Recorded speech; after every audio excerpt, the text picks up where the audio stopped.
Neste jogo, as crianças criam seus próprios quebra-cabeças usando caixas, revistas ou até desenhos feitos por elas. Montar quebra-cabeças é uma ótima maneira de ajudar as crianças pequenas a praticarem suas habilidades visoespaciais, que estão relacionadas ao sucesso em matemática em níveis mais avançados. Para criar seu quebra-cabeças, você pode usar caixas recicladas, como caixas de cereais ou embalagens de brinquedos. Você também pode usar capas de revistas ou pedir para as crianças fazerem um desenho, lembrando-as de que os desenhos serão cortados depois. Você também pode colar os desenhos em um pedaço de papelão para deixá-los mais firmes e fáceis de montar. Depois de escolher uma caixa, corte a parte dela que você quer usar para o seu quebra-cabeça. Vire essa parte para desenhar as peças do quebra-cabeça no verso. Você pode perguntar às crianças: que formas você quer usar em seu quebra-cabeça? Aqui, vou começar fazendo um retângulo, usando esta pasta como régua. Que tal agora fazermos um triângulo?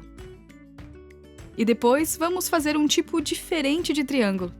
Enquanto estiverem fazendo as formas, conversem sobre elas e seus nomes. Destaque os atributos das formas, como o número de lados e cantos que uma forma tem.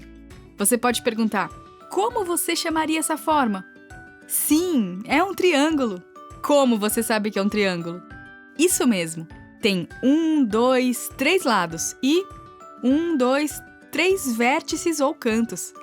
Agora eu vou fazer uma outra forma. Essa forma é chamada de trapézio porque esses dois lados são paralelos. Para saber mais sobre formas e como falar sobre elas com as crianças, confira nosso vídeo chamado Introdução às Formas. E vou finalizar meu quebra-cabeça assim, com outro retângulo.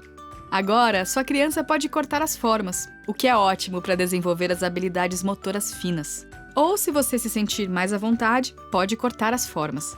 Agora que tenho minhas peças, vou virá-las e é hora de resolver o quebra-cabeça. No início, você pode notar que as crianças usam o método de tentativa e erro, virando as peças de um lado para o outro, para descobrir como o quebra-cabeça se encaixa. Mas, à medida que ganham mais prática e experiência, você poderá vê-las começando a virar ou girar as peças no ar e a colocá-las o que demonstra desenvolvimento em seu raciocínio espacial.